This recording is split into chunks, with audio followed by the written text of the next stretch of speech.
were you really being creative? You painted a canvas all black. Oh, and the Snow White live action is also coming. I can't believe that's still in production. Mm-hmm. After how many people have complained, I'm surprised they are still doing it. Creativity is a powerful tool that people can utilize for creation. I would have rathered a Patrick Star movie. I would have rathered... The Patrick Star Show. Have you heard of that? There's what? Yeah, there's a Patrick Star Show, and he wears a shirt. And his parents are in it, I guess. Oh no.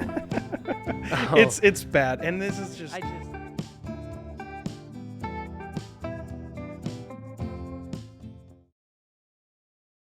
such a loser, sweating God, I'm the worst. Throughout history, humans have exhibited a remarkable ability to not only overcome the challenges of existence, but also to derive profound satisfaction from their endeavors. As individuals driven by creativity, our entire team has developed a passion for music, film, editing, and various other artistic pursuits. However, we find ourselves in an age where many individuals seem uninterested in generating original content. Instead, they are content to rework existing material, recast actors, reuse content, and reuse or sample music. And don't even get me started on the reliance of AI to shorten turnaround times. This prompts the question, is creativity dead, or have we just succumbed to profound laziness? Join us for this exploration of the topic on the latest episode of the Woodsmen Podcast. Welcome back to the Woodsmen Podcast. We're your hosts, Joey Rucker. And Brent Murphy. And we're back. Another day, another dollar, as they say. How was your week, man? How are you doing? It was long. It was long. Work has just killed every fiber of my being. But, I feel that. Other than that, it's been all right. Yeah, I am right there with you. This was not one of my favorite work weeks out of the ones I've had, but at least we have this. At least we have this to come back to, you know? Yeah. So what's on our agenda today? What's our housekeeping? Oh, we actually have housekeeping for once, which is wild. As you guys know, we normally get up here and josh around, but we actually have some things to go over. Last week, pirate episode, pretty wild, pretty fun. It was long. It was the longest episode I think we've had. Roughly around over 2 hours. Yeah. But per usual, we got some stuff wrong, so I'd like to address it. So I was saying after 2 years, Hornigold became a figurehead, which he did. That's not what I goofed up on. Okay. I failed to do the math in my head that everything with Sam Bellamy was happening at the same time. Oh. So when Sam Bellamy ran into Hornigold, he probably wasn't the lead figurehead in Nassau yet. Gotcha. He was still big. Obviously, he had the flying gang, all that kind of stuff. Mm-hmm. But I don't think he was like head honcho just yet until 2 years later. So, yeah. So there's that. I also said it was like maybe 2 months after Bellamy discovered the widow that he met his end. I think I said he found that in around October. It definitely wasn't a span of 2 months because I think in February was when the guy was washed up on shore. So just for that, a little bit longer of a period of time. Yeah. Not too big of a deal, but I care. So you want to make sure that your facts are correct. Exactly. And I did figure out what that girl's name was that Bellamy possibly had a thing with. Oh, that he yes, was coming back for. With the child, with the kid? Yes. Her name was Mary Hallett. Oh, okay. So, for anyone who's interested, all that kind of stuff, feel free to look her up. I probably spelled the name wrong in my notes, but I definitely know that was her name. So, there you go. Yeah. Now we got that good. Yeah. We're clear. Yeah. Clean slate. Clean slate. You guys can't be mad at me now. So, yeah. Like anyone now was they can't to claim begin that with. your information was invalid. Exactly. We also want to make sure that we let you guys know we're still working on getting these episodes out every week for you and working on getting all of the platforms out at the same time, video on YouTube and then audio on all other podcasting platforms. we're doing our best to get those out like at the same time every week. Still trying to get it out on weekends, not a very specific day yet. That may change in the future. We'll see kind of how it goes as we continue this, new studio and schedule and all that. We also want to make sure we keep pounding the idea of Cabin 13 Productions. This is like where we really want to go, we really want to make this a real like thing. And so please, we love the Woodsmen Podcast as the tagline, but please also keep in mind Cabin 13 Productions is where we're going to be holding all of our different projects and promotions, whether that be short film, audio, music, podcasting, whatever it is. We're going to try and have it under that title. So at least if we have, when we have other things to release besides the Woodsmen Podcast, we'll make sure to let you know, like, information-wise, where you can go, where you can find all that kind of stuff, but it'll be under the moniker Cabin 13 Productions because that is us. Everyone here working on the Woodsmen are the same people who are working on just about everything else. So yeah, exactly. Yeah. It's a good creative spot to just keep all of our projects and keep everything consistent. So just stay tuned for more news about that. So. And as normal, if you have any comments, questions, concerns, you can always email us at thewoodsmanpod@gmail.com. We really don't get that many emails from you guys. The only emails we be getting is from like Google Podcasts. Yeah, exactly. And we swear, hey, you're late on your payments. That's the moment you guys write us up, we will hit you up immediately. We're desperate for the interaction. And I literally checked the email today, like an hour before we arrived at the studio. Still nothing. But, we're holding out hope that maybe one day, someone will hit us up right before the podcast and we can discuss discuss your email. So please make sure you hit us up on there, and you can comment or rate us on Apple Podcasts, Spotify, YouTube. So please do that, and let's get into today's topic. Heck yeah. So what's creativity, bro? What do you think? A loaded question. Yeah. We're going to start with the heavy hitters now, and then we're just going to move on. Are you genuinely asking? Yeah, I'm asking you. What's creativity to you? Like, what is your definition of creativity?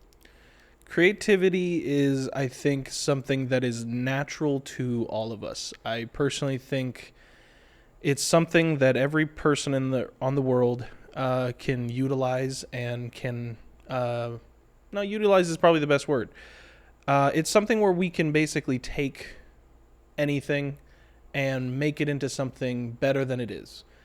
Okay. And there's a lot of leeway with that, because obviously, and we'll get into it later, but you can use it in art, music, movies, comedy, just talking in general. Creativity is something that I think is such a positive notion when it comes to the human race that I think,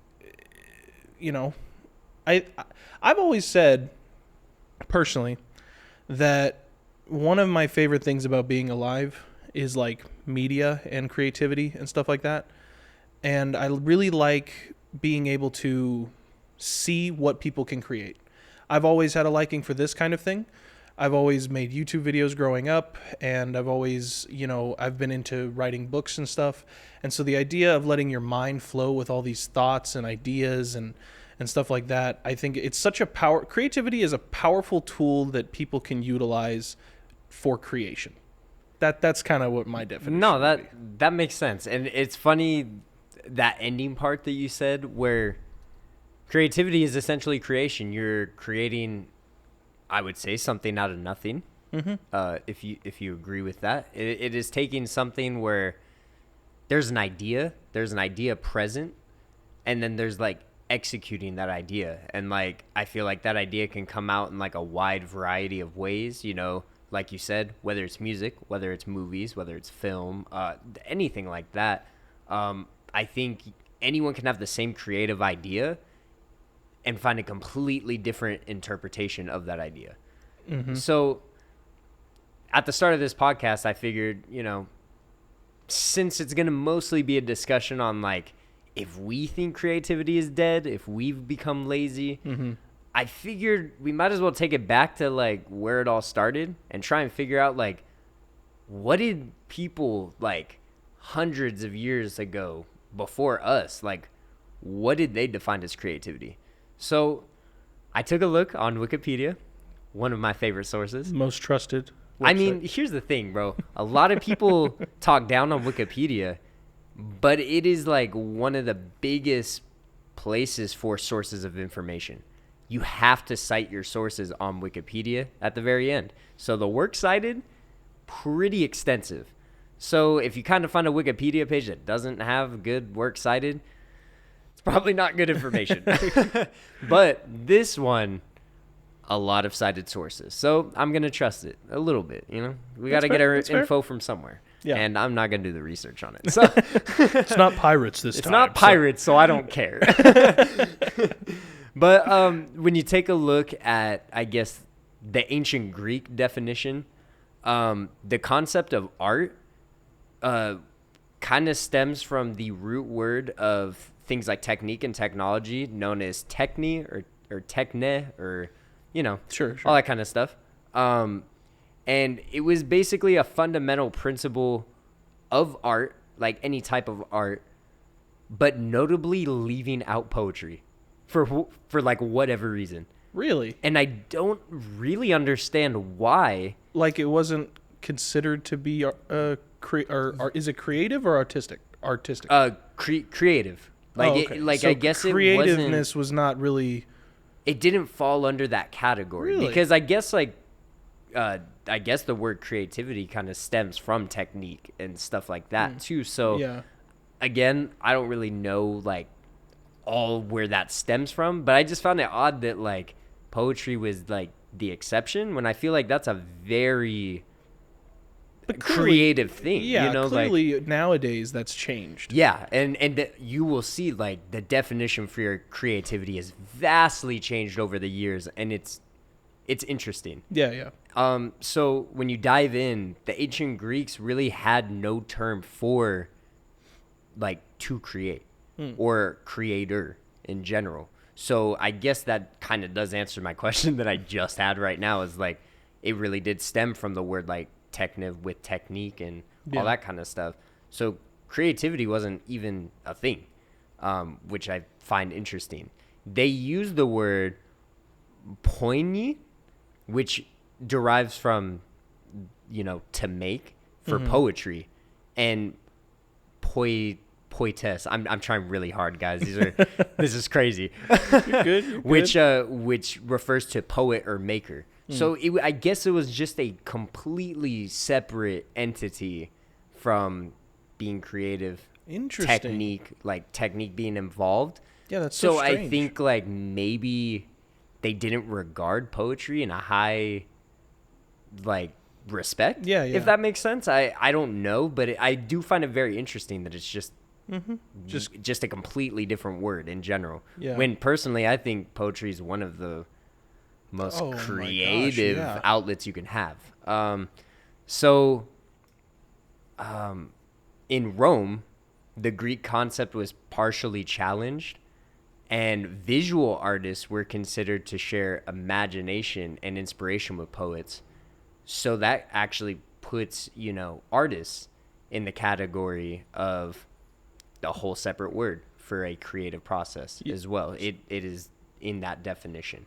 So I find it interesting that there were certain things that like were considered, you know, like a creative process or like having a technique for a creative process, and then it was they were, highly like, specific. yeah, it was then. very Like, highly specific. While like today, I feel like everyone considers anything as far as like writing or, you know, even Although, music and you all that know, kind of stuff. Something we may mention later on that that makes me think of that is that necessarily a good thing to categorize so Everything much in into one, creativity? and that Something to, I you know, find that food for very thought. interesting as well, because I don't think having everything sitting in the category of creative or art maybe in the same place, because, you know, you go to places like, you know, LACMA, that LA Contemporary Museum, all that kind of stuff, or you go to the Broad and you see some art and you're like, Yeah.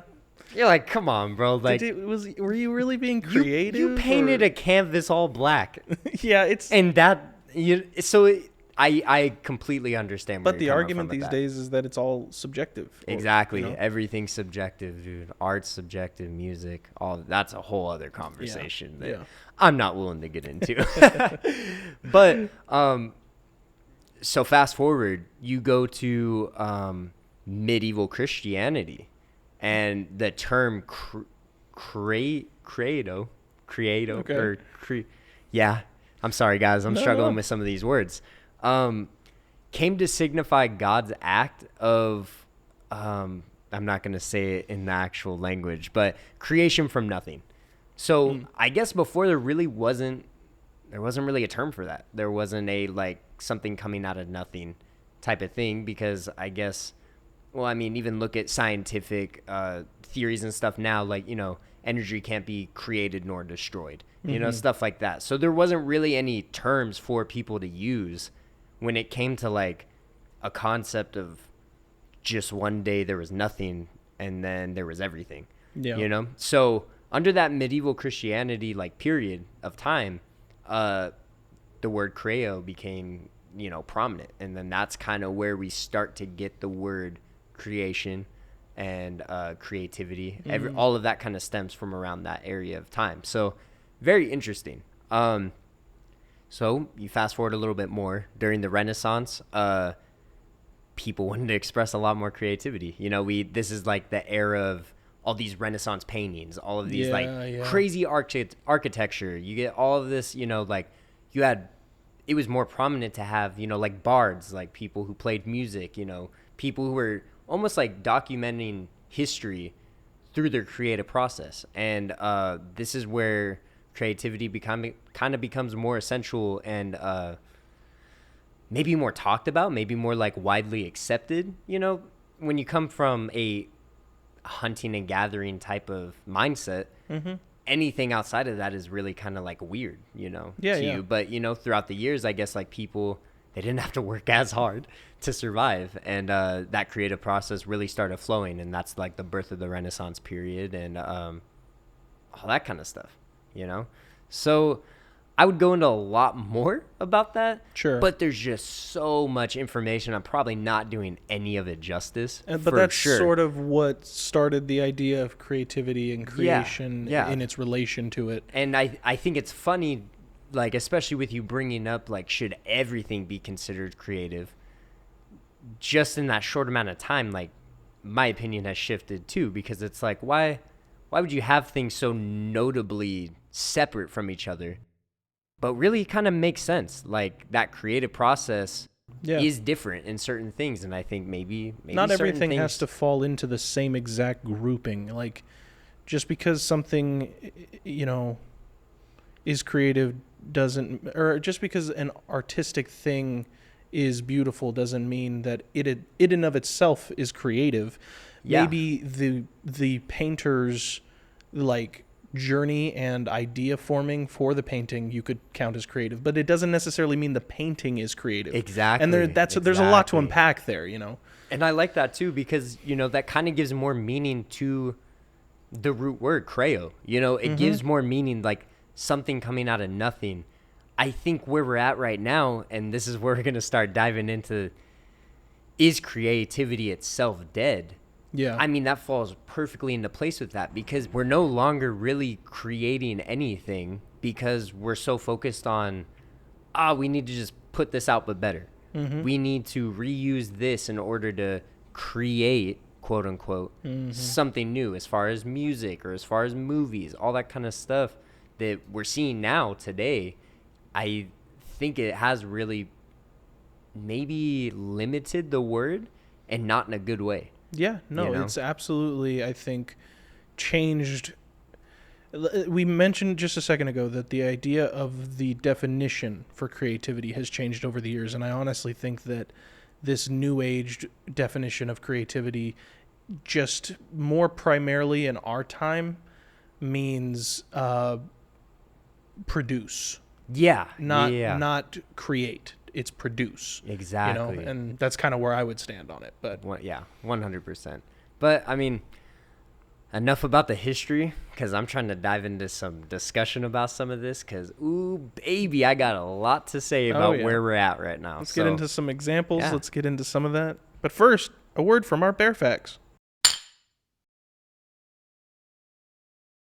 Welcome back to another segment of the Bear Facts with me, your host, Joey Rucker. And today we sort of have a kind of more of a tragic story, at least in my eyes. You guys can make your own decisions on the facts that this bear gives you. But today our topic is on a Dr. Tong Xuan, and this is a person who passed away. She passed away from what I gather is February of this year, and she died at a Disneyland resort park. Basically, what had happened is she had a lot of allergy issues with nuts and dairy, and she went with her husband. I believe his name is Jeffrey, but don't quote me. But they basically both went to the park and went to a restaurant that online claimed that they had nut and dairy like regulations and ways to, food you could order that wouldn't have those issues. And they went in, they ordered their food, and they made it very clear to the waiters and waitresses that Dr. Tong Xuan could not have anything dairy or anything nut related. And they were basically told that, for sure, there would be no issues with their food. Come to find out, unfortunately, about 40 to 45 minutes later, after their meal, when they were going shopping in the park, Dr. Tong Xuan had trouble breathing and eventually started to not breathe and had to be rushed to the hospital and sadly passed away in the hospital. Now, the reason this made it on Bear Facts is for a very specific reason. We don't just bring up random people who die. Tragedies happen, but this is a very strange case. The reason this case is strange is because the husband, Jeffrey, decided to sue Disney, the resort, for, I don't remember the exact phrasing, but basically saying that they were given false information about the food that they were given, which led to his wife's death. And what came of this story is very strange and honestly kind of messed up. It's not kind of messed up. It's really, really mind-boggling. Disney came out saying, in regards to this lawsuit, that Jeffrey could not, in fact, sue them because months prior to this, and maybe even a couple years or so prior, he had made an account and a Disney subscription to the Disney Plus service, the online servicing platform where you can get all your Disney movies, Hulu, and all that junk. But apparently, in the terms and service that you sign up for, that all of us sign up for when we log into Disney Plus of all things, basically made him state that he could not file a lawsuit against Disney for almost any reasons that come up. Like it's a very vague terms of service, which basically make it so that you just can't go against Disney for any reason whatsoever. And so this is also kind of an issue because Jeffrey was not, in the grand scheme of things, having lost his wife, suing them for much. He was trying to sue them for $50,000. And let's be honest, chat, Disney could easily wipe that cost clean and just give an apology. But no, they are sticking behind this. And I believe that around May, this was actually starting to finally come into play, this lawsuit. And as of right now, Jeffrey is still fighting the battle to actually sue Disney because of this strange Terms of Service Act that came across of him signing into Disney Plus. So that's sort of the Bear Facts for this week. It is kind of not as lighthearted as normal, but I also think it's important to make sure everyone on chat realizes I don't ever check Terms of Service. I never read them on anything, but this particular story has made me kind of rethink things, at least when it comes to big corporations like Disney. So, chat, if you hear it from me or you hear it from Brent or Eric, just keep in mind that you might be signing away your actual rights as a person if you're signing up for Disney Plus. Thank you for joining me for this week's segment of the Bear Facts, and let's get back to our regularly scheduled program. So let's get down to the nitty-gritty of some of the biggest points of interest in today's world when it comes to creativity. We're going to be talking about video games, movies, music. There's a lot to discuss here, and I have some questions, and I have some comments, and I just kind of want to run through this with you because I feel like we're on the same page with most of these. And I got some answers and concerns. So one of the first things, let's talk about video games. I had this thought when I was looking up like remakes and sequels to things. Do you consider remastered video games to be remakes? Because here's the thing, and the reason I ask this is because I feel like that there's a negative connotation. We both know what word you're trying to say. I feel like there's a negative connotation when it comes to games that have been remade from scratch, and that it's just like a bland copy of its original self. And I think there's a bit of a difference when it comes to things like remastered things, like Last of Us or Batman Arkham Knight. Yeah. Well, here's the thing. I believe that, first of all, remasters, nah, I don't think it's the same.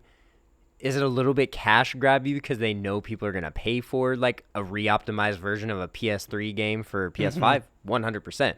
But is it a cash grab that I'm willing to fork over? Yes. Yeah. Like we're literally right before recording just talked about Black Flag is being remade and remastered for PS5 and all these new consoles. Totally here for it. But here's the difference. It's one thing taking a game and just remastering the entire thing completely as it was. Maybe add some DLCs, whatever. Yeah. But like overall, whole game story is fine. Maybe throw in a little bit more details or something. Cool. Totally here for it. But then you got games like Skull and Bones, where it is a clear ripoff of the Black Flag controls for sailing. Like nothing different. And then you're going to claim that it's a game of the year that's been like worked on for 10 years. Oh, trust me, I'm gonna get to that too. That's completely different. Yeah. So, no, and no. I'm in agreement with you because one of the things I was looking at in my research was the Resident Evil games, and I believe the first 4 games have actually had a remake or a remaster, or like a reimagining, thing. And the thing was, they were on some older consoles in the first couple, like the first 4 games. Yeah. And I believe it was 2 that got a lot of credit for when it was remade because it basically took this sort of a cherished game to gamers, but it took this game that its graphics were super old. It like the gameplay style wasn't really there if you're talking about today's standards. Yeah. And they totally recreated the entire environment from scratch, and it's like a whole new game in the quality of the newer age games. And it's like that's pretty impressive. That's good. That I completely agree with. I think it's when you anticipate, quote unquote, creating a game for the development company or the software company to just blatantly rip off other games that they've created to like streamline their work process faster. Yeah. That's where I'm like, come on, dude. I mean, here's the thing. We've complained so much about the fact that GTA 6 is taking so monumentally long, but you know well that they're not gonna reuse anything. It's going to be its own They're gonna original. streamline such a big. It's gonna be so big, So yeah, you can take certain aspects of something, but I think it's like when you anticipate making money off of people just by reusing the same content with just a little bit better graphics. It's and weird. See, one game to me in particular that has done this multiple times has been Last of Us 1 and 2, where I think Last of Us 1 came out with Last of Us Remastered, then Last of Us 2 came out, and then Last of Us 1 got a Last of Us Remake, which basically used the graphics from 2 but And in just- one. yeah. And then Last of Us 2, hadn't even been out that long in comparison to the first And it's game. already and has it's already has a remaster thing with the graphics being even more intense. That's when we're talking about creativity on this podcast, that is not a creative decision. No, and especially the fact that like you're still going to make people who have the game pay another $80 for it Yeah, it's wild. for the same game. Like, it's different again. Like, and I use Black Flag because I'm really excited about that one. Mm-hmm. Like, in general, you're taking a game that's 10 years old. Yeah. And then you're remaking it and streamlining it for all these new consoles. That's completely different. And that's how I was arguing Yeah. for Resident Evil. You know, Yeah. it's taking something old gen. If you're going to and take making it something new that was gen. essentially broken and you're going to go and you're going to fix it, then by all means, let's do it. You know, like, Yeah. let's do it. And I don't find anything wrong with that. I think it's an even more creative process because you have to sit there. You got to think, how You are have we to going solve to the problem. streamline this? Yeah. How are people going to react to not only us remaking it, but are we going to do the remake justice if we add things? Are we going to do it justice by taking things out?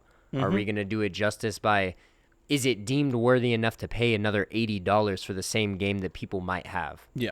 You know? And I think that's like really like kind of what it boils down to, especially Mm-hmm. with video games, for sure. Absolutely.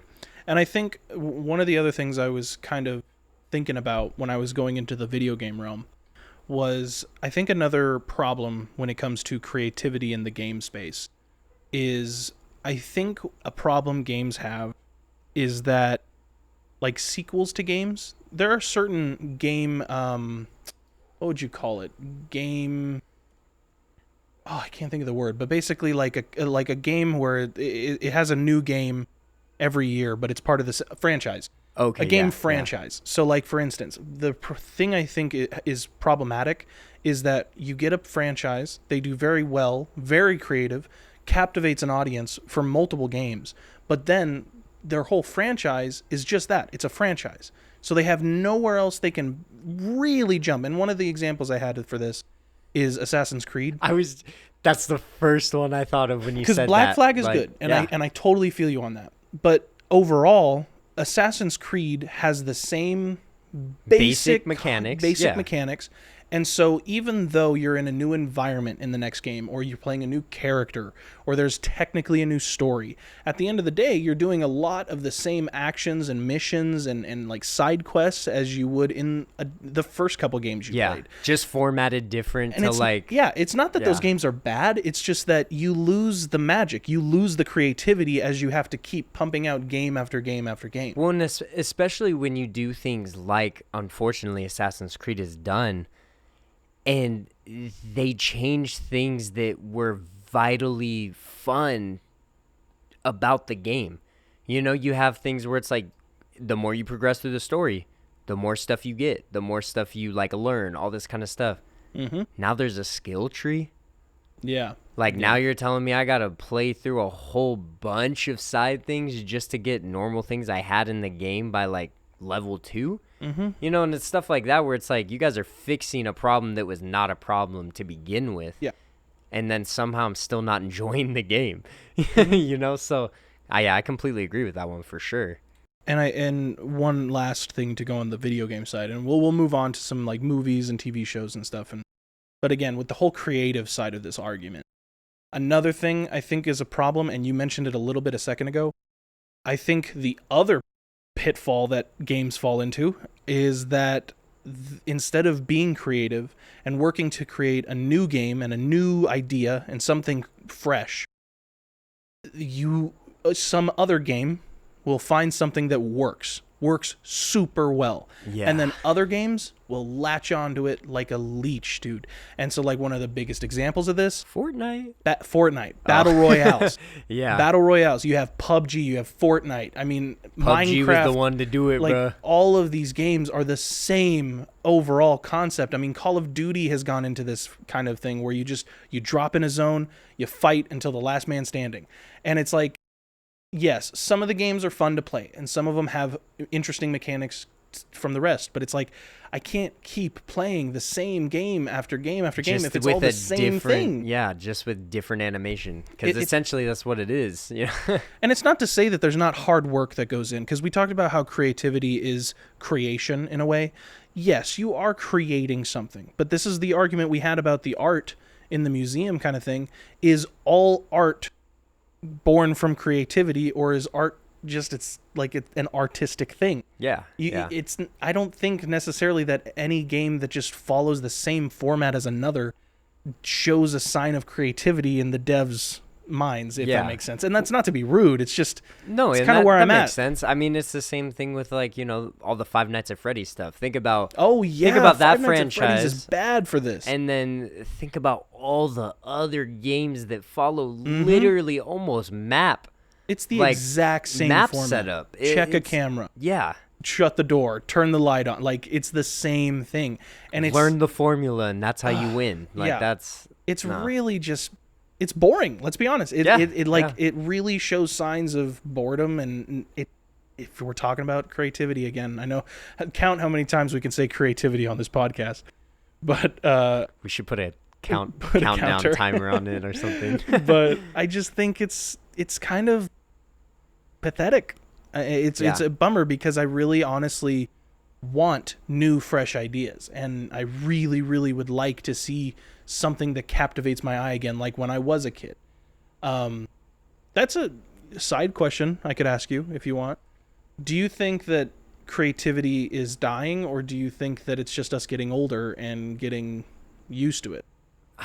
No, I would say it's dying, because I feel we're in some of the prime time of gaming, as far as we had Sonic the Hedgehog, we had all those type of games, we had all the Sega games, all of the GameCube, those are things that people never even really thought of having before, so in of itself, we were in the era of peak video games, Yeah. And I think throughout elementary school and middle school, we kind of had this whole era of just wow, these games keep getting better and better. This is crazy. We had Minecraft. Imagine how crazy that was. The first time we ever played Minecraft, that was something we'd never experienced before. We just grew up in such a good era, I feel for games, man. Like I said, Minecraft, games like Assassin's Creed was just coming out, so it was it was fresh. What is this? It was new. What is this? I can parkour. The game is heavily involved with parkour, heavily involved with things I had never even thought could be a thing. So I could have phrased that better, but it's just weird that as technology advances, you would think we would get so much more than I feel we're personally getting. You'd think that there would be more opportunity for more. Yeah. It feels like we're going backwards in a way. Let's make a real pirate game. We just had our pirate episode, but there's so much material that can be used. Make a real Viking game. Make an open world medieval game. And some of these are now going into production. Yeah. But it's how long are we going to have to wait and then for someone else to steal the idea and make a game faster, and just repeat the whole cycle? I think a game that we've just recently started playing that has kind of broadened my horizons on oh my gosh, finally we have a game that's doing something no other is No Man's Sky. Yeah. I mean, having totally an agree. open universal game is wild, and we've been talking about having it for so long. We've been talking about it with Star Wars, and what'd we get? Star Wars Outlaws with a 50-second loading screen going into a planet. Come on, dude. It's 2024. We're going into 2025. If there's a game like No Man's Sky that's already out and has been out for how many years, we can make a better game. And I think part of it is not we're not trying to come across as entitled or we deserve these things now. I mean, we deserve a better Star Wars game. I agree, but I think it's also partly due to the fact that the fact that creativity is dying makes it more frustrating to us. Yeah. It's yes, we understand that making a game like that is tough. I can't make a game. Oh, yeah. But Rockstar, props to them, dude. Like, I couldn't even Absolutely. imagine taking years upon years upon years with people constantly berating you with questions. But somebody all like the- Rockstar is doing it right, where they're not Yeah. going to just flood us with, well, don't get me wrong, the GTA 5 stuff that they've been pumping out has gotten old really fast because It's just because it's not realistic anymore. It's just... But at the same time, they're also working on something in the background for years. And they've just started production for Red Dead 3 as well. And it's like, dude, finally, yeah, like someone's finally doing it right. And they've continued to do it right since, I mean, I would say the golden age of gaming. I mean, Yeah. really. I mean, to be honest, I agree. I think GTA really kind of started that open world, like being able to traverse, being able to do all this kind of stuff. Like, that's crazy. It was monumental, you know, and they continue to make monumental stuff. So I'm fingers crossed it's going to be as good as I'm hoping, because I've been waiting. yeah. Since. No, I hope so too. Yeah. Because I'm going to be so let down. But I'll be so disappointed. let's also talk about movies. Yeah. All right. Oh, man, this is a whole other. Right off the bat, the thing everybody talks about is that movies these days are just sequels or remakes. Yup. Like Ghostbusters, Tomb Raider, 007, they always end up just getting remade. I mean, Ghostbusters, aren't they making another one right now? Like Yes. some Yes. cold themed one or something like that. I don't know. I don't get it.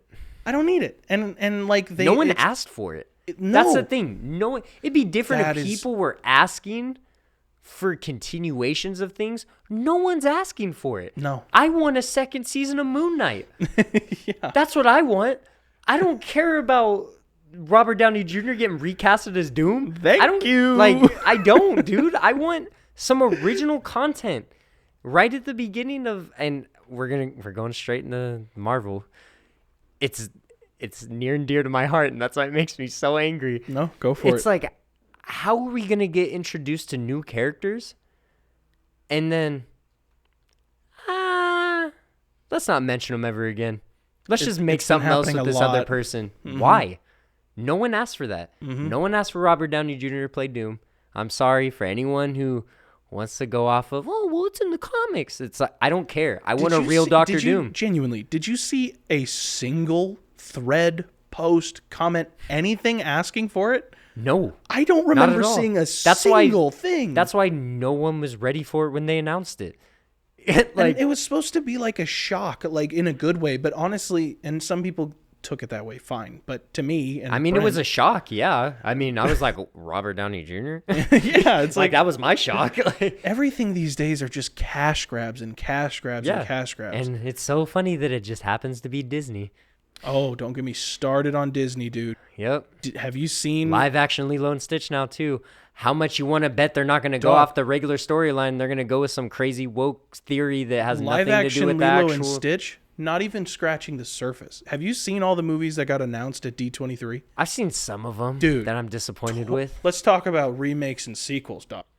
Toy Story 5, Why? Incredibles 3, They could have stopped Toy Story Frozen at 3. 3, Moana 2. Like, it's getting ridiculous. Oh, and the Snow White live action is also coming. I can't believe that's still in production. Yeah, After how many people so- have complained, I'm surprised they are Yeah. still doing it. Because I will not be seeing it. I don't know about you. I will I'm not be I'm paying not money to watching go it. see that No. at all. I won't even stream it. Yeah, it's Like- so well. You shouldn't. I don't know if any Everyone of you, should be canceling. I don't their know if Disney any of you Plus saw account, the Bearfax today, but yeah, I would cancel your Disney Plus subscriptions like, quick 'cause- now. But yeah, no, I will not be watching that either. And it's then not just because of we're all the controversy either. I'm seeing on your notes too. We're remaking Tron. Tron got announced. Yeah, there's a new Why? Tron movie. I don't know. And it's not all Disney movies. Like there's other movies too that are getting remakes that are just remakes of older ones like Mm-hmm. I mean, Roadhouse, I liked- Fall Guy. I like Twister, I haven't seen Twister. but that again, that's all I'm- also like going into the video game section. Twister's good amount of time to make another one. It's been how Sure, many years yeah. since the first one? At least we had a good fair amount of time to be like, no one needs let's not a remake Moana it. Let's just make 2. another one. You Like, know? why are we? And that's the other thing. Moana was perfect where it was. I forgot to put it on there, Leave but they're it. also in production for a live action Moana at the same time that they're currently animating Moana 2. I would much rather them just make a live action version, to be honest, at least because it's like, okay, you can get The Rock to play The Rock or Maui, you know, like Yeah. you can get like the actual people because I understand people, they won't see animated movies, but they'll go see a live action. Mm-hmm. I get that. But why are we remaking a story that had a perfect ending? Like, why? Like, why? Money. Because of money. That's why. Money. Wow. Dude. Do you think, okay, here's another side question Wow. for all this creativity hoopla.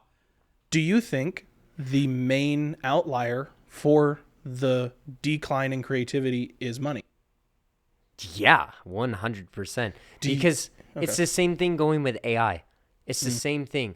How can we take people's faces and put them on another person because it's too expensive to get the real person and legally say we can do that because you've been a part of our franchise before? It's the same thing with like Star Wars. Yeah. Like, really? Mm-hmm. We're going to take Carrie Fisher's face, who has died, and put her in it? It's a really weird era. Why? Like, no For one, the money, no one and asked that's- for that. And don't even get me started on the Fast and the Furious franchise, because it's the same freaking thing, dude. Yeah. Like, they should have ended it at 7 when everyone knew that Paul Walker was dead, respectfully, because I love you, Paul. Godspeed. Like, it doesn't make any sense that now they're in space. We're going to continue the franchise because we want to get to 10. What kind of thinking is that, dude? No one asked for it. Yeah. No one. Everyone was completely content with just ending it there. Like, why? Because of money. And it happens so much with movies. It happens so much where it's just like, actually, it happens a lot with TV shows, I've noticed too, because don't get me there's started so on many that, TV too. shows where I'm like, this is a great era. This is where they should stop, because Peak. this This is like peak. nice. Yes. And then they go another season and you're like, okay, it definitely wasn't as good as Peak, but it was Yeah. okay. And then they keep going. And then you're just like, why are we You're still like, going? we're 3 seasons and in then it's right like now. The 5 story was seasons done. later and you're like, dude, I don't even care about this anymore. Yeah. Like, there's nothing here to enjoy. You have milked the franchise dry. You've milked the actors, dude. Like, there's only so much the actors can carry, Yes, dude. dude. Like, it just, oh my gosh, it pisses me off, dude. And are there some good reboots? Yeah. Sure. I'll give credit where credit's due. I thoroughly enjoy that 90s show. Like, Yeah. because it's new. It's a fresh take. They're new people. You still got some of the old characters. It's still the same writers, which makes a load of difference. Yeah. Because you got the same comedy.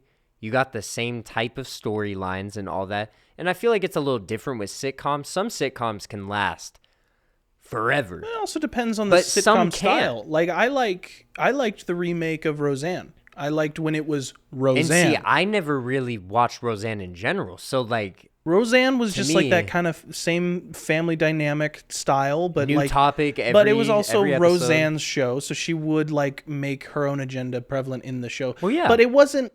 It It's wasn't the same in thing bad as George. taste. It's It was the same thing as George Lopez. I mean, he has his Yeah, own show. He exactly. can say whatever he wants because it's his show. It's named after George But- Lopez. But as Roseanne got in trouble for saying some stuff on the internet, And what company is this? this That's is owned by Roseanne?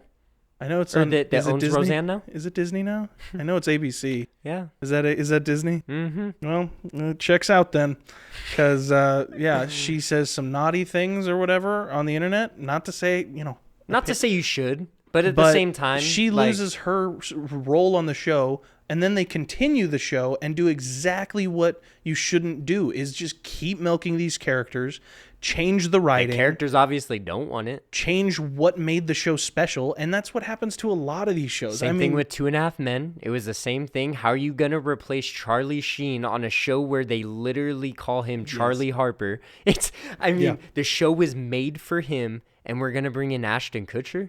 I love Ashton, but it's not his show. no. And, like, you can clearly tell the dynamics are not there. because you're taking away these people because, oh, well, they said some stuff. I'm sorry. Look at all the other people who were saying stuff in the 70s, the 80s, the 90s. Like, oh, now there's some woke agenda about that. Like, I get it. Everyone should be accountable for their actions. I understand. But we talked about this. We talked about this in an episode before. People should be held destroying accountable, but not lives over something that was said, say, like 15, 20 years ago. Like, if that's the case, people could easily cancel me. People could easily cancel you, mainly because we were children. Yeah. People grow Maybe up. don't out us. Like, people grow. Well, no, it's not even like that. It's just like, but I know what you're saying. you say dumb stuff when you're a kid. Yeah. Like, everyone should know that. Why is it come to some surprise now to everybody that you said that when you were 10? I was 10. Like, yeah, I said some things that don't make sense. Yeah. Like, I think once you're like your frontal lobe develops, you know, when you hit like 25 or whatever, that's when you should be accountable for the things you say. Because at that point, your brain's fully developed, you know? But it's like, yeah, I understand people for sure need to be held accountable for their actions. But like to ruin people's lives over some things said that in perspective maybe weren't even that bad or like has been way blown out of proportion. It's wild. And then continue those people's movies or continue those people's series without them. And then you're going to act like they're not there. Yeah. Or act like that they didn't get kicked off the show. It's just weird, bro. It's strange. It doesn't make any sense. Oh man, dude, you got me on the topic. And all these shows, they're just as guilty as the movies are of getting all these remakes. And like you said, some fine, like they can be good. It's not that all of them are bad. Like I think I have iCarly on here. I haven't watched all of iCarly, but iCarly didn't seem terrible in the remake. It's got its ups and downs. It was appropriate amount of time to like bring back a show where they're older. It's not like they're recasting them. But they're like, hey, let's bring it back, make it for those same kids. Some things don't need a remake. No. And one of those, in my mind, is The Office. Yeah, thank you. I'm sorry. Because don't get me wrong. I'm glad someone said it. We have to say it, because technically it's true. It is true. The Office wasn't the first Office. No, you had the UK Office. Yeah. So different, but completely different humor. And for all I know, The Office Australia could be its own widespread hit. But it's like... like, why now? We're going to run off the coattails of the people U.S. have been Office begging now? for years to get the Office members back, at least for even just a comeback episode. Like what they did with Friends. They had the reunion episode, and it was all good. They all came back. You got to see... Like, you got all the plot holes that were there that, like, you wanted to know, like, well, what happened with them? Yeah, exactly. You get that filled in with an hour-long episode, and then you're done. Honestly... It was one of those, like, someone who did it good, Netflix with the show Lucifer.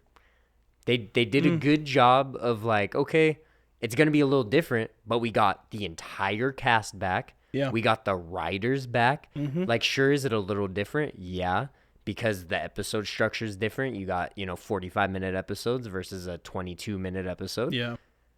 But the quality was still there, and they knew when... And you have stuff to offer. Like, that's the biggest thing is you can't just keep putting out the same crap. Yeah. Same thing with New Girl as well. Netflix bought it or they didn't buy it, but they rebooted it for like one more season. There was like 7 episodes and it filled in all the plot holes that I wanted to know. Yeah. And then that was it. Like that's good. Like that's a good bringing back a show, but it's like this. We're going to bring this back and we're going to try and milk another 7 seasons out of it. Like, dude, that's just not realistic. The best example of never letting something die for our generation? What? SpongeBob. Oh, that too. too. For our childhood, I should say. Yeah, SpongeBob for sure. It's they need still to stop. going. They need to stop. I would watch SpongeBob now if it was the old episodes. Yeah. But man, I see some of the garbage that comes on the screen when like my brother or something's watching it. And there's now a Sandy Cheeks movie. I heard about this. And it's 3D rendered and it's in live action. This is another just example of what we're saying. It is not creative to make a Sandy Cheeks movie for the SpongeBob franchise. Not at all, because who asked for it? No one. I would have rathered a Patrick Star movie. I would have rathered the Patrick Star Show. Have you heard of that? There's what? Yeah, there's a Patrick Star show, and he wears a shirt. And his parents are in it, I guess. Oh no. Oh. It's bad. And this is just... Why? There's so many remakes. And shows... I don't know. No, I can't genuinely say that shows have more remakes than movies, because I don't know the analytics. I think they're just more prevalent because they're ongoing. Yeah. It's not like a movie where it's like, ooh, that was a bad movie. And then like 5 years later, you kind of just forget about it. Yeah. Shows are like, hey, let's reboot this. You have to go through so much content to finish it so that it sticks with you by the time you're done with it. And it's like you got all these reboots too that could be good, like live action Avatar: The Last Airbender could have been phenomenal because they brought back the writers. I will give it credit where credit's due. The casting, solid. The Netflix show. Such a solid casting. Not M. Night Shyamalan. Stop. We're not even going to talk about that one, dude. Oh, my gosh. That is single-handedly the worst. Like, it's funny. If there was ever an image of creativity dying, it's the poster for M. Night Shyamalan. Dude, it was so bad. My mom and I were literally talking about that the other day, and she was like, for you being as young as you were when you saw that movie theaters, you didn't shut up the entire movie about how bad it was. And I was like, you're right, because it was a terrible movie. It was terrible, and to this day, it's still something terrible. I hate about creative work in children's television is people do not give enough credit to the kids. Kids are not idiots. They know what works. Yeah. And they know their shows. Yes. Like, why aren't you listening to the audience? Like, that's the thing I don't understand. Same thing with Disney, with all this Marvel stuff, all this woke stuff they've been doing, bro. Like, I'm sorry, I'm going to call them out. Like, it's woke. Marvel is woke now, and it's not good. Like, here's the thing, bro. You're taking characters, and then you're changing the race of those characters. And I will bring up the race thing because it's really big. You're changing the races of characters where they don't need to be changed. Where you can just choose. You could just choose character stories where they're a different race. There are so many. Who are you referring to in Marvel? There's, or is that going to get you in more trouble? I'm not going to go into that right now. I won't go into specifics, but there are certain things. Well, okay, yeah, I can go into one. Robert Downey Jr. as Doom. Doom is Romani. He's not white. In the comics, that is one of the biggest things about his character is that him and his mom are running away from racists that were trying to kill them. That's the whole villain arc. That's why he got so involved with science. That's why, you're taking a character that has potential where you could have chosen an actor that made sense. You could have played into the actual role of why race is important in this. And instead, you're cash grabbing another white person. Yeah. For a story that's not going to match up. Like, it just does not make any logical sense. Why we're starting a woke Marvel, but we're not just going off the comics. Marvel Comics is woke. It always has been. It has never been they're all white. That has not been a thing. That has never been a thing. Maybe in the very early days, but they were very quick to change that. But I mean, like, look at how many superheroes there are in the Marvel Comics. Yeah. There's so many. There's so many from every different race. You could choose so many different storylines if you want to quote unquote be like woke or like a woke franchise. Yeah. Like, there's so many people you could actually play into it. Like, and it's not just Marvel. It's everything these days. Yeah, it's so weird. We're not discrediting the actors or actresses that they not choose at all. for certain movies. They're great actors or actresses. Don't call it a creative decision to change the race of a character. That's not creative. It's woke. And it's hard to talk about because it is like a touchy subject. It's a touchy subject, and we're white. Yeah, like I'm gonna be straight white keep it men, real with you, dude. We are... it's hard. It's hard for us to be vocal about this. But here's the thing: like, I don't mind another race playing another character, but do the character justice by either the writing or like the actual movie or the film or the TV show. Who knows? For all we know, maybe RDJ will do good, and he'll be the best Doom we'll ever see. Here's the thing. He will be the best Doom we've ever seen because all the other Dooms we've had has been absolutely terrible. I do like the first guy as far as like I love the way he looks. I love the playing into the science part. Okay. I just don't like the storyline. I don't like that's fair. I don't like what they did.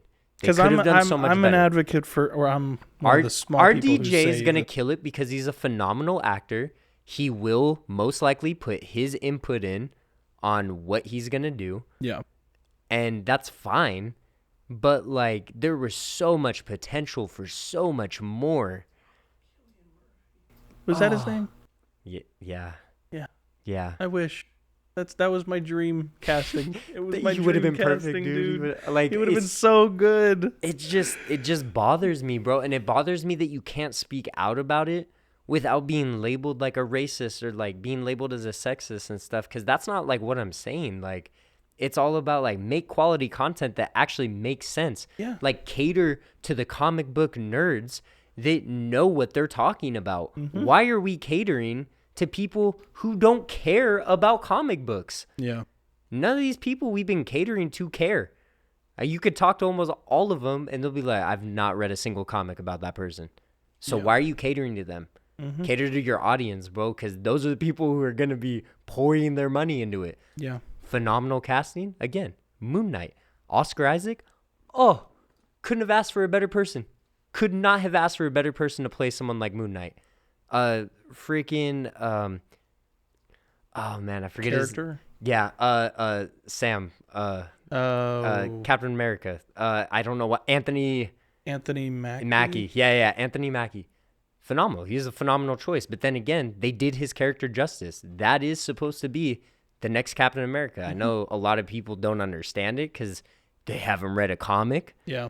But that's in the comics. You know, people don't understand like the people who really appreciate like where they're going. That's where the money is, bro. It has nothing to do with any of this like weird, like we got to cater to fans that aren't really fans. Like it's just so odd. And we could go into an entire, well, we have had a superhero episode. So I guess we have had this conversation similarly before, but it's just odd. It's just odd. It's so hard to watch, honestly, as a fan, and not just of comics and stuff, just as a fan of movies and shows. Yes. It's really sad to watch the creativity just like down the drain. I'm a film major, bro. Like if like it's just you got me at a loss for words, dude. It just makes me so angry. Well, it movies makes me so and TV angry. are also not the final thing we got to tackle. Oh. Well, there's also music, and music is sort of a different,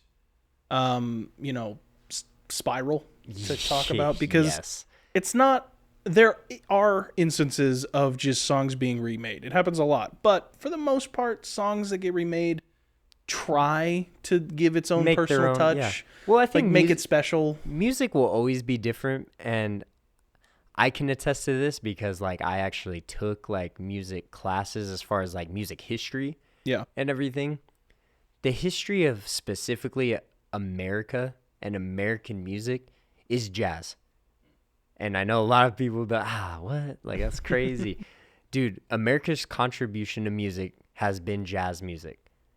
And due to that, I don't know if anyone has ever listened to jazz. Every artist plays a variation of every song. There is literally a giant jazz handbook that's almost like standard. Like if you're a jazz musician, you got a book of hundreds of songs that you learn. That is part of the music process. That is how music started here in America.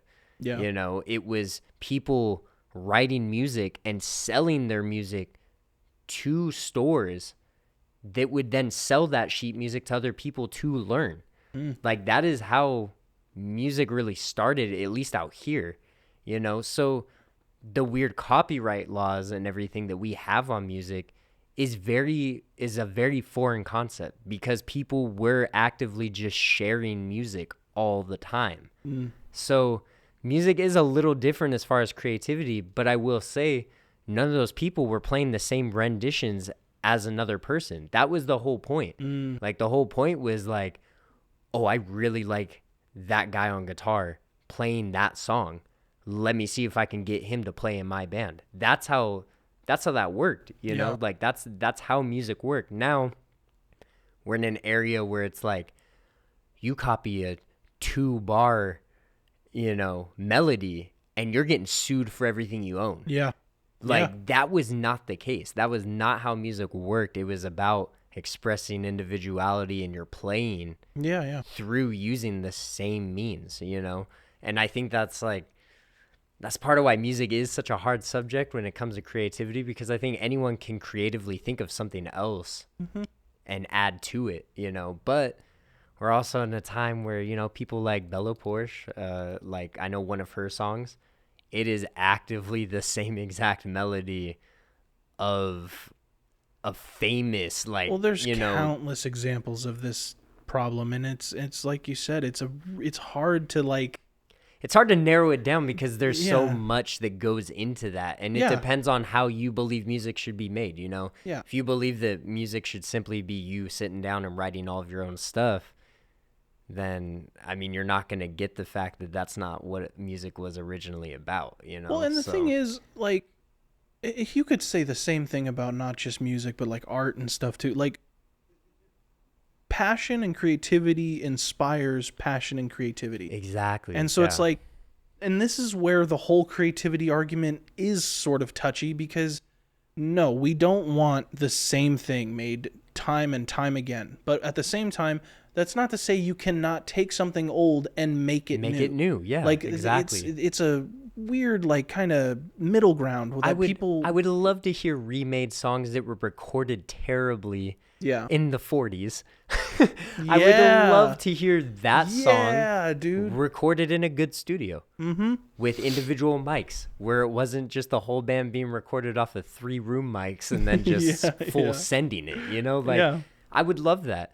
But the way things have gone right now, everything is, again, such a cash grab that you cannot display anything like that without having to worry about getting sued by people. At the end of the day, if it's if it's an art, you shouldn't feel the need to capitalize on everything you should feel honored that someone even heard your music and thought such highly enough about it to want to re-record it. That what does happen that should be changed a bit is that people don't give credit to what inspired them or what they used. Or they'll say oh, I created this all on my own. This was my song, and look at me. That is where it's a bit touchy, because no, you use something and that's fine. We're saying, I think we're in agreement. You can use that if you're going to make something special with it. Yeah. But don't claim that you made that. Yeah, give credit where credit's due, bro. I mean, it's the same thing with podcasts, bro. I would never want someone to listen to what we're saying, say, that's a good idea, and then go and say the exact same thing and then say, this is my own original thought. It wasn't, dude. Same reason why last week I said a lot of information I got was from the Real Pirates podcast, because they had a phenomenal amount of research done that I could take from and expound upon it and then create my own ideas from. But if you're not going to sit there and credit people, then 100%, they're in their rights, and they're in their means to do things like that. The problem these days, though, is that you don't always run into the issue of people. Nowadays, you run into AI. And that's a whole other can of worms, is the idea of, is AI music technology creative? Not at all. I mean, and here's the thing, you can use AI to help you. You're going to use AI to help improve what you have. It's the same thing with having Grammarly on your papers. Yeah. You can highlight Grammarly's what you have, not writing your paper. Improve it, and make it sound better. Yeah, cool. Utilize it. Have I used AI to help me make pictures that I physically can't make, for certain things? Yeah, 100%. Should you use it as a means of your whole creative thinking and your whole process? No, because then you're not creating anything. AI is supposed to be, I think, at its base value. I think it's supposed to be something a tool to help us learn and create on our own, but not something to bypass it and do it by itself. That's because then where do we go? What happens to us? How can you call yourself a creative when you're not creating? And AI is also such a broad statement too, because it's not just language learning, it's also voice manipulation and face IDs. This was something I brought to the table for this, was that the art the artist rights alliance letter was signed over by 200 A-list musicians, people like Billie Eilish, Nicki Minaj, people like that, in a hope to stop the development in AI tools for like making or using their own voices to create other songs or sing other artists' songs. Like, that's a big thing I've seen. I don't think I have. Did you see that? Like, 2 major people have sued. I know. People for it. I'm gonna be mad if I get this wrong because I know there's one person. I know both. You've told me a lot about. Yeah. And was it? Oh, I don't want to. Was it The Weeknd? Yeah. Okay. The Weeknd and Drake. Yes. Have sued because people did the voice manipulation thing and they posted it to Spotify, bro. See, like, that's they wild. posted it to major streaming platforms. When we talk about the fact that you should give credit where credit's due, this is not the same thing. You cannot just say, "Oh, I used their voice to make us." Like, it's not. Who was it? Was it Scarlett Johansson or someone big also with acting got into it where they basically signed some waiver where it's like, oh, well, if you've been in any movie with us, we can legally like use your face and I know of one person who agreed to it. Oh, yeah? Really? Like didn't have an issue with it. Who? But it was because I hate that I can't remember his name because it's such a big name, but it's Darth Vader. What's his name? Is it hating? No. The original Darth Vader. Is it?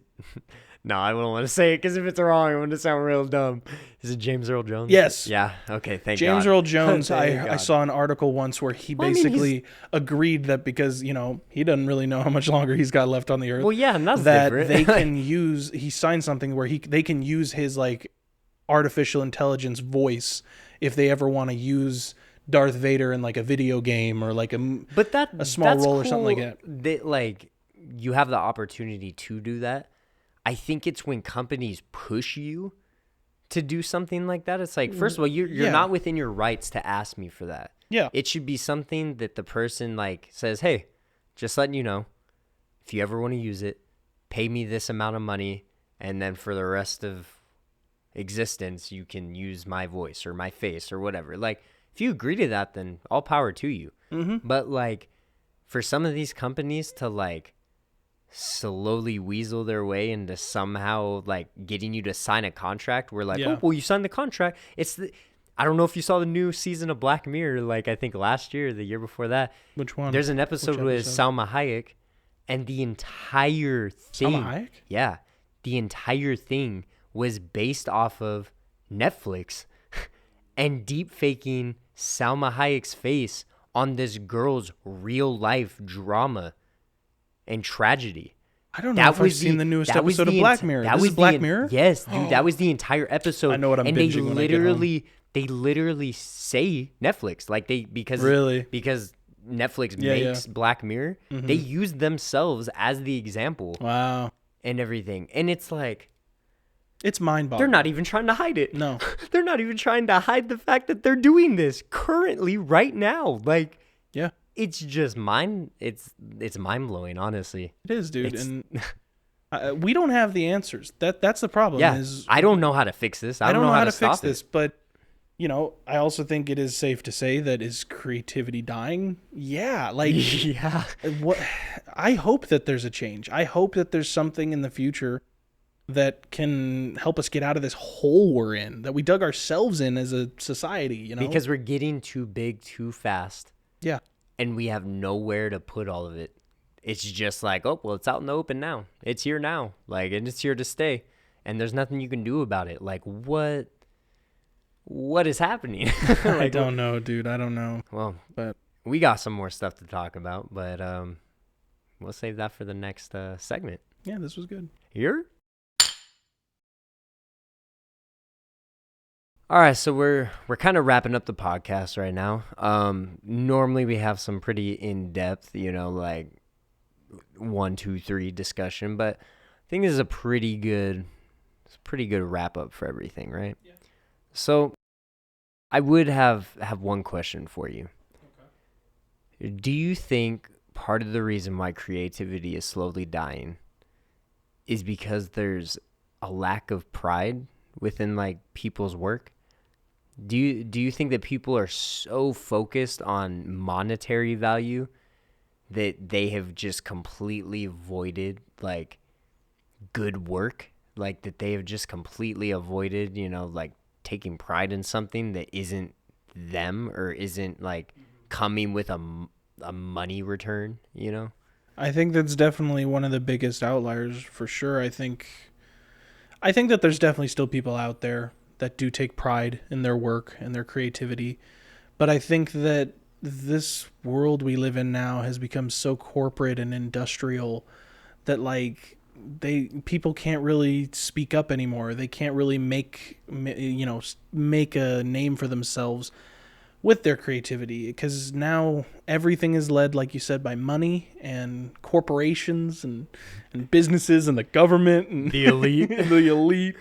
And I just feel like, they're the ones really in control, to be honest. Like, then that's the problem is, I think, oh man, dude, not to go on a little side tangent here, but you want to know what I considered a point in my life where I saw the most creativity?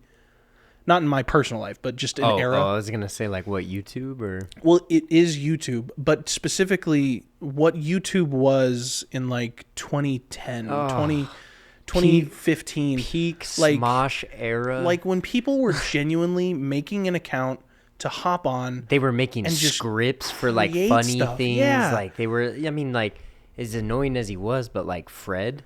Yeah, no, like, it was something. Those are original, like thoughts that just came from Lucas Kershank's mind. Every account was something different and something new. There was something to offer. Like there was just something to offer an audience that had never had seen anything like that. Because YouTube was in its infancy when there was such a boom of creativity. I mean, you had people like the artist Joji, slow dancing in the dark.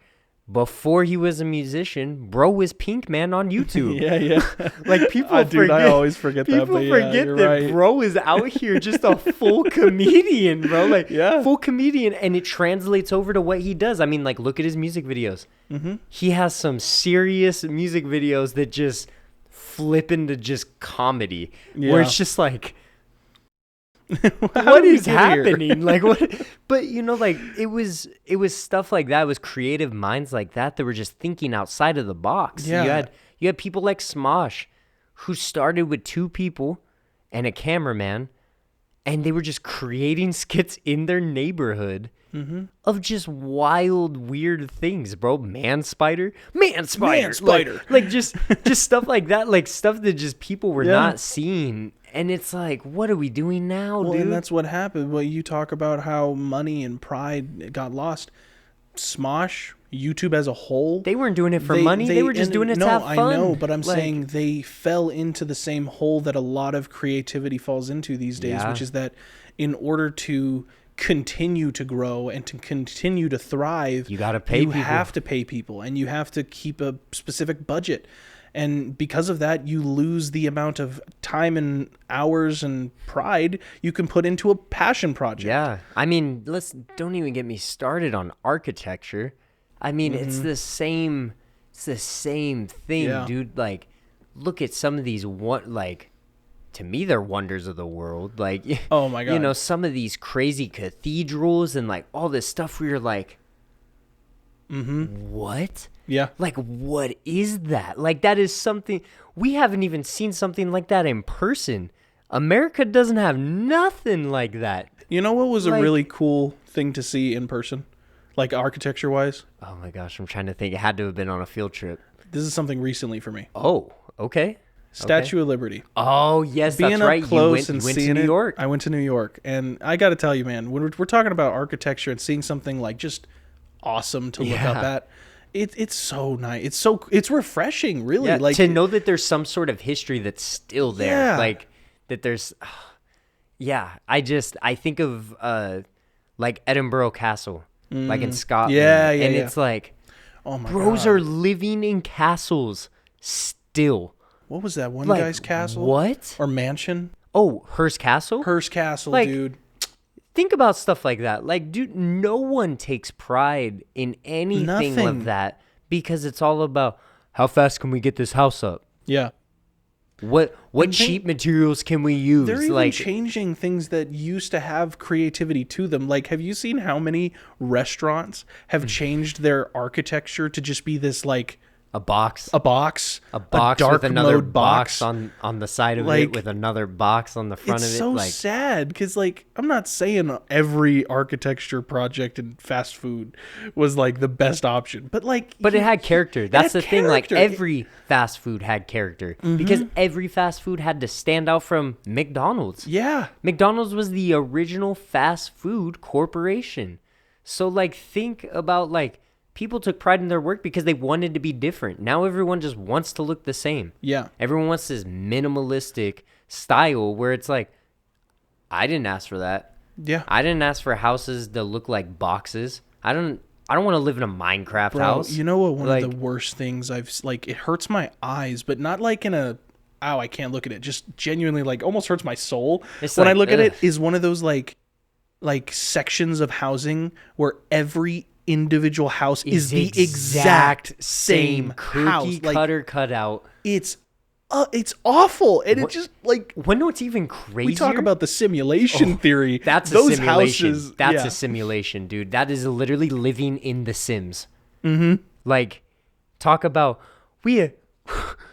again, it was a simulation theory episode. Like, are we living in a simulation, or like is God theoretically just another one of us just playing The Sims? Yeah. And are we just Sims living in God's world? video game. Like, you know, like, Yeah. it sounds far-fetched until you think about it. It's like, wow. But when you Like, everything is exactly make the same. creativity die in the way that it has been, you have to think about those kinds of things, because you're like, when did everybody stop being an individual? When did Yeah. everybody stop thinking Right? for themselves? And like, and a perfect example of that is Sears is no longer a thing. Sears The doesn't store? exist anymore. The store. Don't Yeah. worry, it's gonna tie in. Don't worry. Okay, Don't worry. okay. I know the gears were turning for you when I said like, Sears. You're like, Sears? Sears? What do you mean? No, but you realize Sears back in I'm gonna butcher it, but like maybe like early 1900s, like still like kind of like Red Dead era, you know, like tail end of Wild West. Did you know that Sears had a catalog where you could pick out your house, and then they would deliver you all the tools and items And and you could wood just to build buy it to build your own house?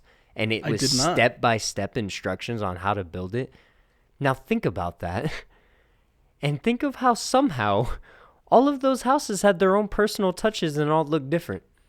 None of them looked the same, even though it was coming out of a catalog. yeah, That's where I think like taking pride in your work yeah. is just non-existent anymore, because you had people like that were buying houses out of a catalog. It's really And they sad. still were their own house. They were it was its own personal touches. It was a home. People don't live in homes anymore. People They live in lived houses. Yeah. And the sad Put part that is on a t-shirt. the sad part is, do you expect anything less when you can't even afford to rent a house? Yeah. No. Like, it's sick. And it goes This whole world is sick. This world is sick. I hate it. But I mean, it goes into video games. It's the same thing. People saying, "Oh, you can't own a physical disc of an $80 game that you bought. Everything should be subscription based because they deserve more money." What? Yeah. Like, what? We're gonna subscribe to live in a house now? It's the same principle. That's what you're doing when you rent a house. Mm-hmm. You subscribe to a monthly payment on living in that house, and if you can't meet the monthly payment, you're out. So it's like, creativity is dying. Creativity's But, dead. like- Let's say it. Yeah, creativity is dead. But But I but remember my question. Part I of have it isn't something our later. fault. Part of it isn't our fault. It comes down to people monopolizing everything that you can own, like, at all. Mm-hmm. And then it's forcing you to pay payments on it. It's forcing you Mm-hmm. to, you can't go out and buy land and build on your own land. You got to Yeah. pay a tax for the land that, you quote unquote own. Now that's a different story, because I don't even believe in people owning land, because it's not anyone's to give. You're a man of nature. I am, dude. If I could, I've talked about this so many times. If I could, I would go out and I would just live in the forest. I don't care. Because it's so much better. The quality of life is so much better when you're living with a purpose. There's no purpose of living now besides going to work to die. What were we told as kids? You're programmed as a kid to get good grades in elementary school, get good grades in middle school, get good grades in high school, so you can then go to college, spend thousands upon thousands of dollars on an education to what? Work for the rest of your life for 40 and die. years of your life behind a desk to die? Yeah. Like, what quality of living is that? It's so bent backwards. Everyone thinks like capitalism is the answer. Like, capitalism has destroyed us as humans. Yeah. Like, and I'm sorry to say it, like, people, all these, we're America, like, bring these jobs back. Like, look at what you're doing. You're destroying our quality of life. It's destroying our quality of life. It's destroying our creativity. No one takes pride in their work because, frankly, why would I take pride in something I don't care about? Yeah. Like, if I'm not going to own it, if I, like, what? I'm going to spend all this money on a house I'm going to rent to then leave, and then you don't get to enjoy anything? Do you think that maybe, like, some of the reason these movies and these games it's to brainwash are such you. lackluster is because the people making them have no love for it anymore? Yeah, I don't see how they could. I don't see how you could. I mean, like, I have so much respect for game developers specifically because I understand how astronomically hard that must be to like do something like that. All the coding that's involved, all the voice acting that's involved, all the graphics, like how critical everyone is of graphics and gameplay, like working out, and you want the best of both worlds. All this, like, it must be stressful. And is all that stress worth like the little money you're getting to do it? Like, no. Because we've placed a monetary value on things of success, like in general. Yeah. Like it's the same thing with the presidency and the politics. It's the same thing with who's going to take pride in their country that does not care about them. Who is going, like, take away a paycheck from a doctor. Are they still going to try and save your life? Or is it solely based on them cutting a check? Some doctors are good, but you're right. We've dehumanized ourselves. We've dehumanized everything. Because of money. It all comes down to money, dude. Like, that, it's single-handedly the killer of us. Like, if we just did things for the betterment of people, we would care more about what we're doing. Like, you can't care about something if all you're doing is like, well, I'm just here for the check at the end of the day. Like, if you live your life like that, you're living for the end of the day. You're living for your time to be spent. Like, and you're never going to get it back. You're not going to get that time spent stuck behind a desk for 40, 50, even 60-hour weeks. Yeah. Your 60 hours is gone. Like, where's that going to go? Because it's not going back to you. Like, no, it's just stuff like that. And I don't think people think about, like, just how much, like, this love of money is affecting everybody. I mean, you hear it in the Bible. You hear it in a lot of religious texts. Not even just the Bible, but, like, other religions. They say the same thing. Like, dude, like, the love of money is what's going to be the downfall. Like, like, the greed, like the constant, like, it's all about take. There's never a give. There's never a, like, caring about anything, and that is slowly destroying all of us, yeah, whether it's creativity or housing or anything, Do you think sort of on more of a grand scale kind of note that everything creatively has been done? No. I think so. You still think there's potential? I think there are inventors that can invent incredible things. They don't have the means because it's all about money. What? I mean, think about it. Like, I have this great idea. I know how to formulate it. I know how to format it. I know how to do all this stuff step by step by step. But I can't do it because I don't have the funding. Yeah. Like, think about, like, hydropower. I'm pretty sure if it wasn't about greed, and it wasn't about the oil and the money that comes from it, that we could be running off of hydroelectricity. And we wouldn't have to worry about that. We could recycle water. Our planet is made up of 75 to 80% of it. You know, like, think of like the good we could do if we stopped thinking about money.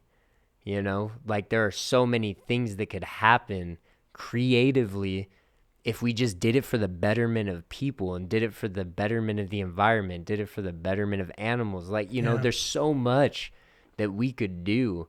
We could do so much good if it wasn't about money, and if it was about people like caring about the quality of life. You know, we only get one planet. You know, we don't get another one. We are destroying it right now, and all we can think about is like, oh well, I want to drill oil. Hopefully I get paid. You know, hopefully I get paid. You know, we got multi-billion-dollar companies running the world, and they care about more money. Like, how does that work, dude? Like, it doesn't. Like, it doesn't work for everyone else. It only works for the people who have the money, you know, and they're not going to do anything with that money that's going to risk them losing more money. And on that note, we'd like to thank our sponsors. No, if only we did have them. If only we did. But we don't care about the money. We don't care about the money, but man, let me tell you. We care about you, chat. Yeah, that's why we do it for free. Every week. Every week. Everything funded by us. Because we love you. Because we love you. But and we're trying to make something creative. We're trying to do something special, you know? Yeah. We don't want this to just... We wouldn't be slaving away in garages and, you know, upstairs rooms and, you know, other garages and you know, bedrooms and stuff. We wouldn't be doing it if we didn't care. And I think that is a good example of like what we could be doing as a society. You know, like, yeah, we got to rough it out maybe, you know, but like... That's what you said. We have pride in this. Yeah. And that's what I think is going to help make this podcast grow, is unlike other projects people do where they have absolutely no pride. I think both of us are safe in saying that we both have serious pride in this project, or else we wouldn't be doing it after every bump and hurdle we've been through doing this. Dude, I know most people would have quit when a laptop got stolen. Like not even with the audio on it. Like, you getting a laptop stolen on top of 9 episodes getting stolen, on top of then having to pay to get my windows fixed. That's and then crazy. The garage door. And then the garage door breaking down. And like, dude, there's... Oh my gosh. But like, it's stuff like that where people don't understand that, like, yeah, it may be rough at the beginning, but it's like when you really care about something and you're dedicated to something, like, you're willing to put in that effort. You're willing to put in that time. You're willing to put in the struggle, you know? And I think once people realize that like life is worth living outside of a paycheck, then like you can get pretty far. But unless we start realizing it now, creativity is going to stay dead. Yeah, I agree. Well, we've been your hosts, Brent Murphy and Joey Rucker. And thanks for tuning in to the Woodsmen Podcast.